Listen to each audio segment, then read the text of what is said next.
Nacional. Y vamos a conversar hoy día, ya lo hicimos hace algún tiempo, vamos a volver a conversar con él, con Carlos Ominami.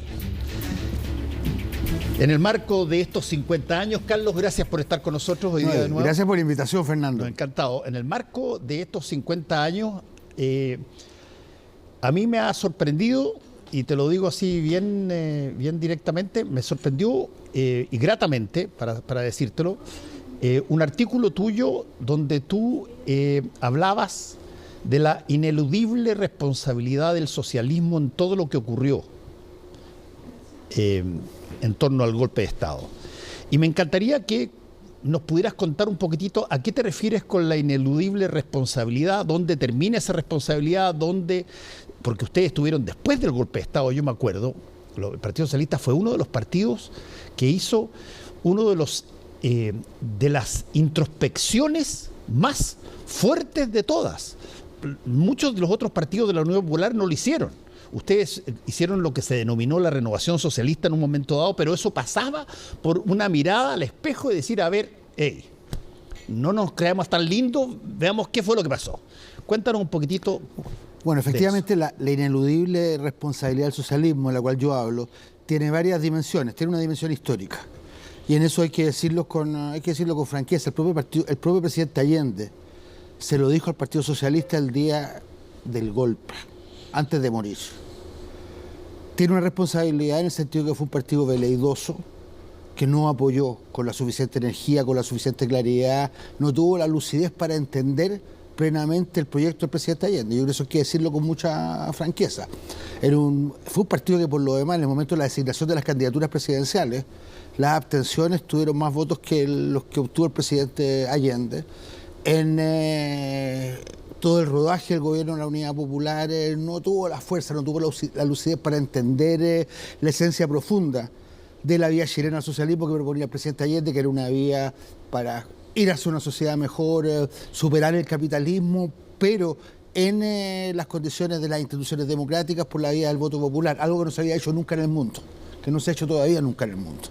Y en eso yo creo que el Partido Socialista falló, pero también hablemos de la responsabilidad posterior, que creo que es una responsabilidad positiva que ha tenido el Partido Socialista. Yo creo que si hay un sector político que ha hecho una autocrítica profunda, dolorosa, desgarradora, que generó grandes divisiones, fue el Partido Socialista. Ningún otro partido, ninguna otra fuerza política del país ha hecho una autocrítica tan profunda y en el fondo tan sincera.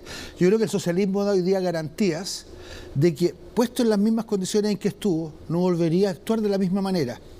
Otros no dan esa misma garantía. Y esa es una diferencia muy importante que tenemos hoy día con la derecha. Sí, yo era redactor político de la revista Análisis durante muchísimo tiempo.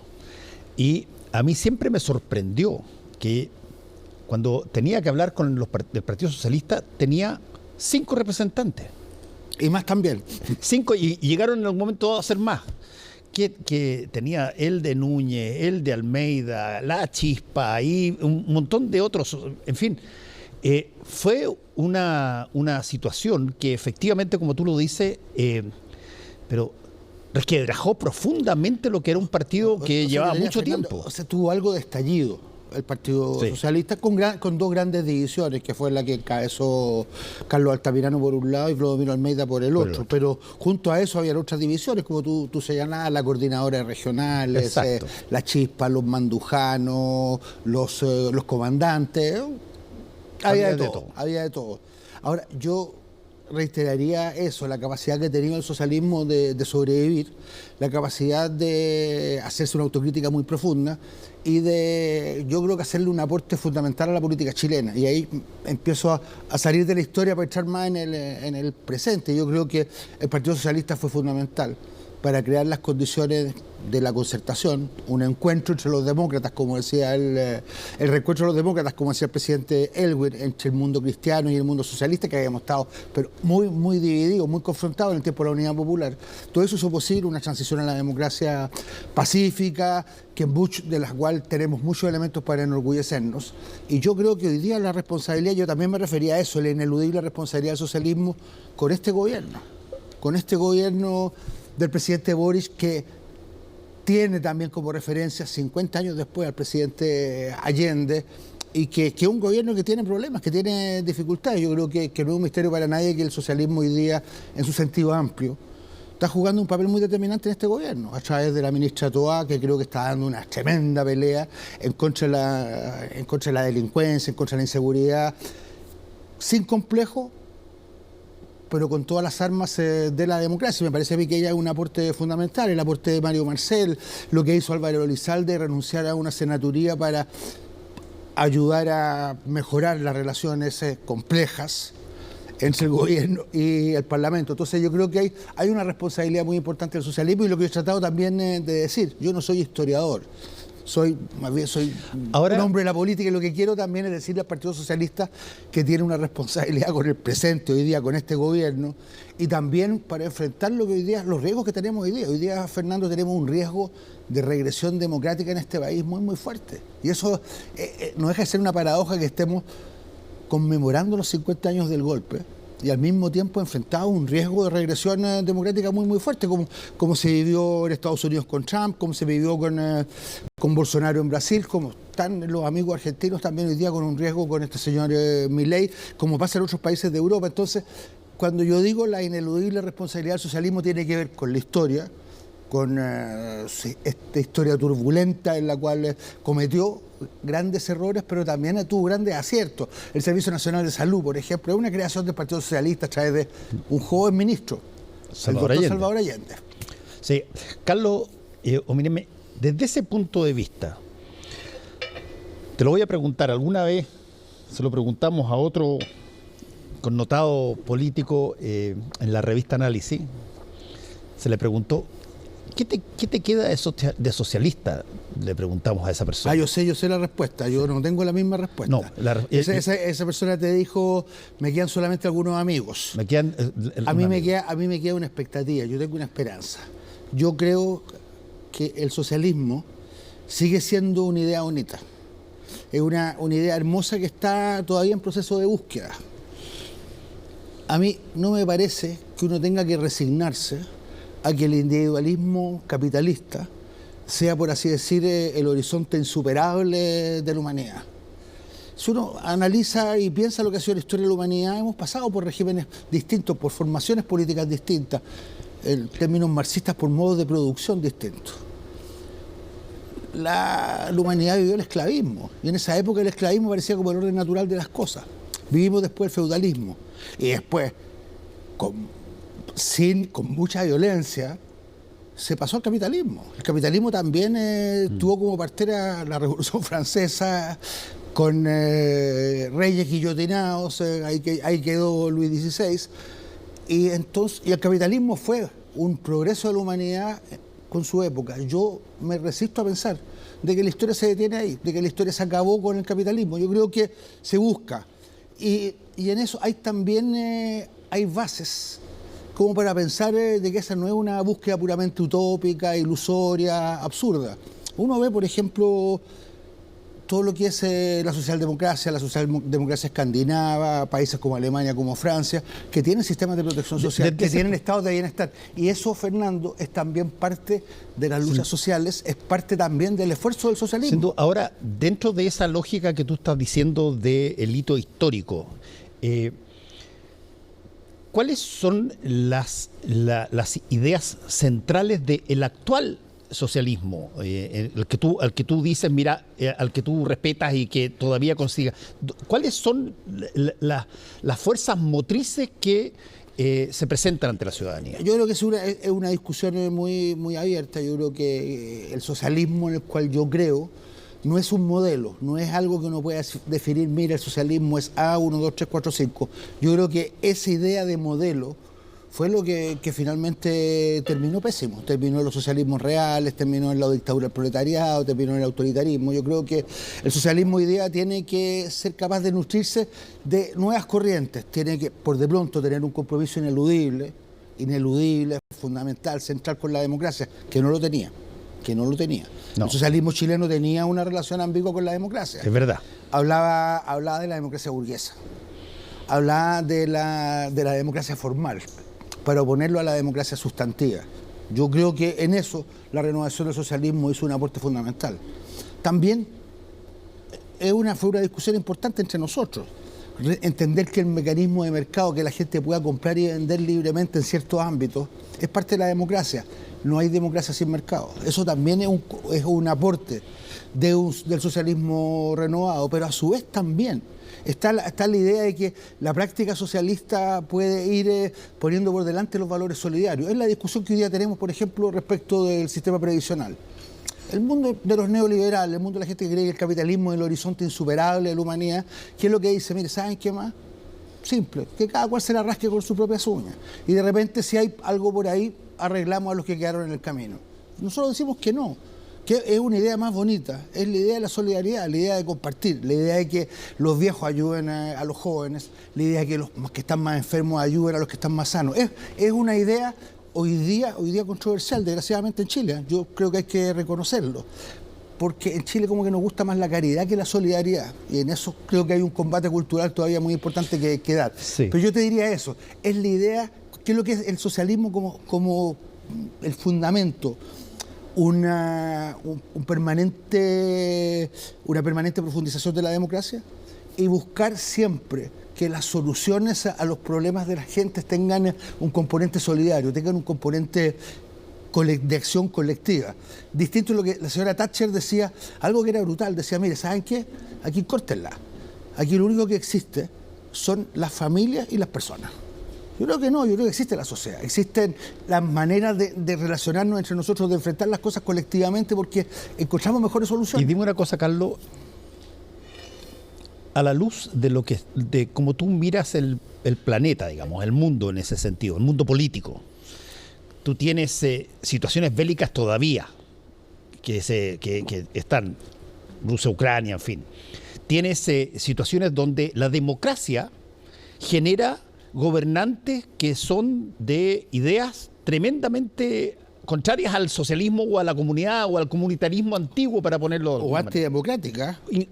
Pero son ganadas democráticamente y por lo tanto no hay nada que alegar ahí en ese sentido. ¿Qué tanto el ser humano, el ciudadano del mundo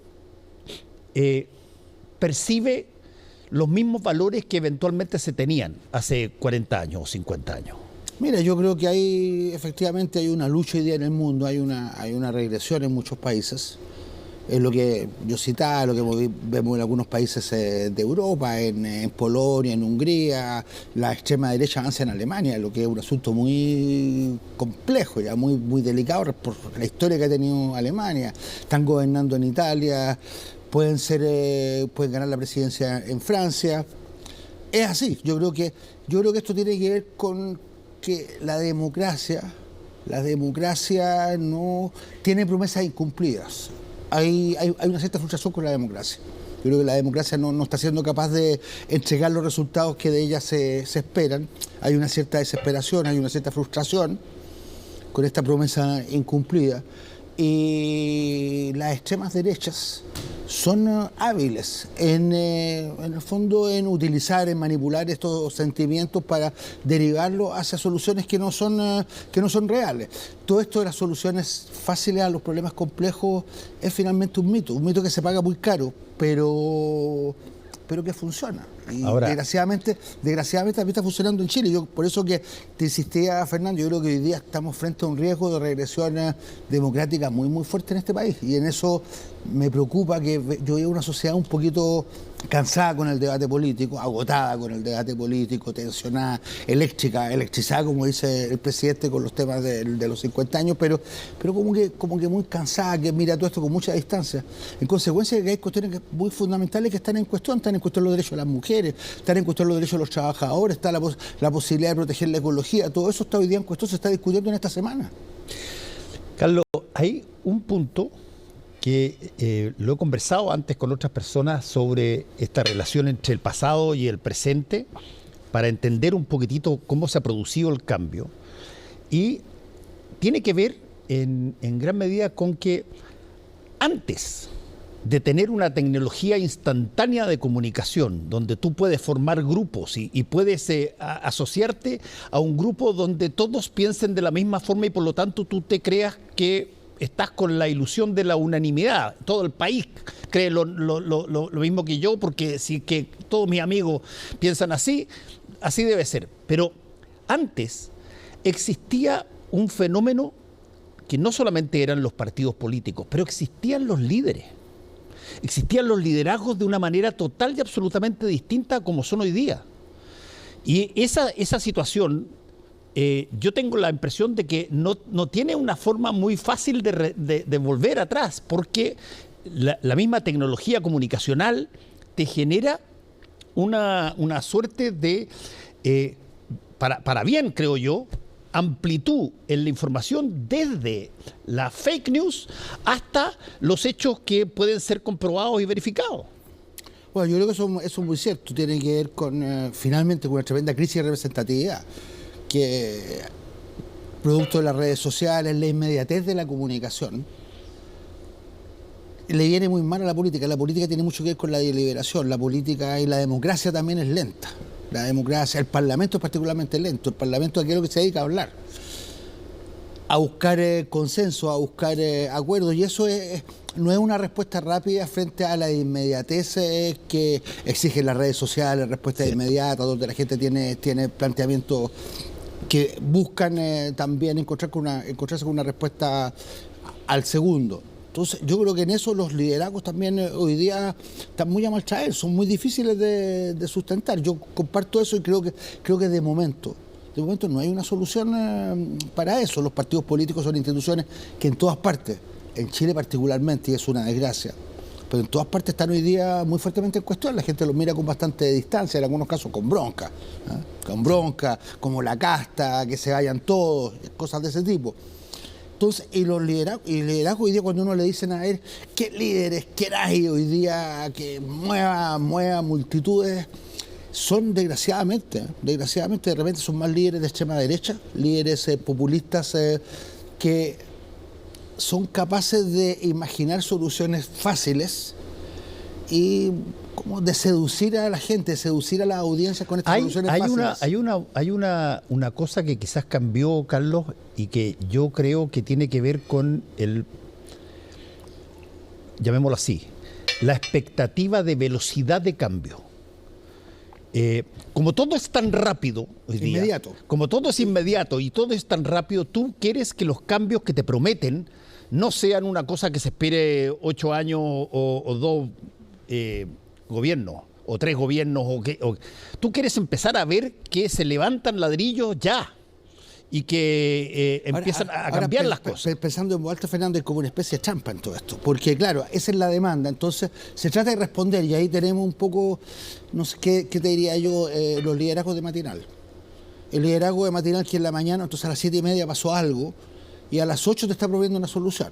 Responde inmediatamente, se hacen populares muchas de esas personas, pero la verdad son soluciones que no tienen fundamento, que no tienen capacidad, que no son realistas, que están mal pensadas, pero que respondieron a la demanda de inmediatez de parte de la gente, pero que no son finalmente respuestas. Ahora, ahí hay una cosa súper interesante que hay que abordar, porque de momento no hay solución. No hay solución. Cuando tú tienes la velocidad de las cosas como un hecho garantizado. Yo me puedo comunicar con cualquiera, pero por WhatsApp, en cualquier parte del mundo, instantáneamente pillarlo, llamarlo, entrar acá, allá, conseguirme el teléfono de una estrella de cine y decirle, oye, cuando pasís por Chile, pásame a ver. En fin, todo al tiro. El resto de las cosas que vienen ralentizadas por su propia dinámica, bueno, básicamente parecen un lastre. ¿Sabes lo que yo pienso así, como muy, muy preliminarmente? Que frente a esa demanda de inmediatez y frente a la complejidad de todas las cosas, a esta altura ya no hay liderazgos individuales que estén en condiciones de responder frente a eso. Yo estoy de acuerdo con eso. Y mira lo que está pasando, hay una cosa que está pasando, y creo que en eso el mundo de las empresas está anticipando mucho estas evoluciones. Hoy día ya no existe el patriarca de la empresa, que era el que hacía y deshacía y que manejaba la empresa. Hoy día las empresas, ¿qué es lo que la manejan? Fundamentalmente estructura, lo manejan equipos. Yo tengo la sensación de que La política va a tener que ir también a equipos que tengan esa capacidad, que estén muy atentos, que tengan todo el instrumental tecnológico para poder conectarse con la audiencia, poder discutir rápidamente y poder producir soluciones que sean más inteligentes que la... ¿Sabes qué pasa? Yo creo que hay que distinguir entre la ocurrencia y una solución y una construcción. Lo que uno ve en esa respuesta inmediata a la media hora es una ocurrencia. De repente es buena, de repente es mala. De lo que se trata es de una deliberación más inteligente, pero mucho más rápida que la que hoy día pueden hacer las comisiones políticas. Eso va a requerir también de mucha tecnología, de mucha tecnificación. Ahora, tú fuiste senador y por lo tanto conoces perfectamente el sistema político chileno. Y la lentitud. Bueno, sobre eso te quiero preguntar, porque no es tan fácil en ninguna parte del mundo, de hecho, pero no es tan fácil como llegar y tomar la decisión de, ¿saben qué? Las cosas para que sean más ágiles vamos a cambiar aquí, acá, No es tan sencillo. Fernando, porque mira, muchas veces cuando eso se hacía, ya existe la discusión inmediata. Los gobiernos pueden decir 3 días por Cámara.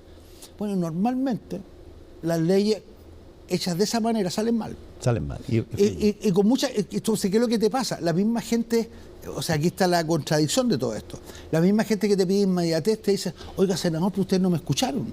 No nos llamaron para discutir. Entonces, cuando uno los llama a discutir y empieza a hablar con todos los sectores y todas las regiones, te demoran meses. Entonces ahí hay un problema, hay un arbitraje que hay que realizar que es bien complejo. Última pregunta, Carlos. ¿Cómo ves las posibilidades de generar un mínimo? Estoy a punto de presentar una nota que tiene que ver con una reacción, particularmente de la UDI, pero también en la oposición, de no participar de ninguna cosa que tenga olor siquiera a lo que pudo haber sido el gobierno de Salvador Allende. Y no es una cosa que a uno le extrañe, porque eran adversarios muy fuertes. Pero la pregunta es, ¿cómo ves tú que se pueda de alguna manera sobrepasar las murallas que hemos levantado respecto de nuestra historia para que mínimamente se pueda hacer algo dentro de la democracia que solamente se puede hacer si es que hay una mayoría? Bueno, yo la verdad que encuentro bien lamentable todo esto. Encuentro lamentable además que los 50 años se estén conmemorando de esta manera. Yo participé en la conmemoración de los 30 años, la apertura de Morandé 80 por parte del presidente Lagos, la denuncia de los cómplices pasivos del presidente Piñera. Entonces uno podría haber dicho, mire, los 50 años ya vamos a poder decir, mire, nunca más, cada cual aquí comprometámonos a que no se van a justificar esta violación a los derechos humanos, esta cosa que no se ha hecho nunca en el mundo, Fernando. En ningún país del mundo hubo un golpe de Estado donde se bombardeara el Palacio Presidencial. Eso no existe. Eso existió en Chile. Es un crimen de Estado, terrorismo de Estado, pero ya del más brutal. Frente a eso, lo que uno pediría es que una cierta humildad para que todos dijéramos, miren, ¿sabe qué? Esto nunca más. Podemos tener una gran discusión sobre las explicaciones del golpe, la vamos a tener para siempre, pero no podemos justificarlo. Entonces yo la verdad en ese sentido lamento la decisión de la UDI. Lo digo con franqueza, con cierta pena, habría esperado más del senador Macaya. Creo que venía en una línea distinta y tengo la sensación de que todo esto, aquí hay un factor que complica mucho la política, que es este partido republicano que los presiona, ¿no? Los tienen ahí, los tiene tironeados y lo está hoy día a punto de convertirlo en vagón de cola de su proceso en el debate constitucional. Pero convengamos algo, esa no es culpa de los republicanos están haciendo su pega. Evidente. El tema es que yo creo que en los partidos de Chile Vamos, las convicciones democráticas les flaquean y que tienen un cálculo electoral. Tienen mucho susto con los republicanos, quedaron panicados con lo que les pasó en la elección para el Consejo, tienen pánico de lo que pueda pasar hacia adelante y desgraciadamente yo creo que le temblean un poco las cañuelas en materia de convicciones democráticas y francamente yo lo lamento. Carlos Minami, muchas gracias por haber estado con nosotros de nuevo. Que te vaya muy bien.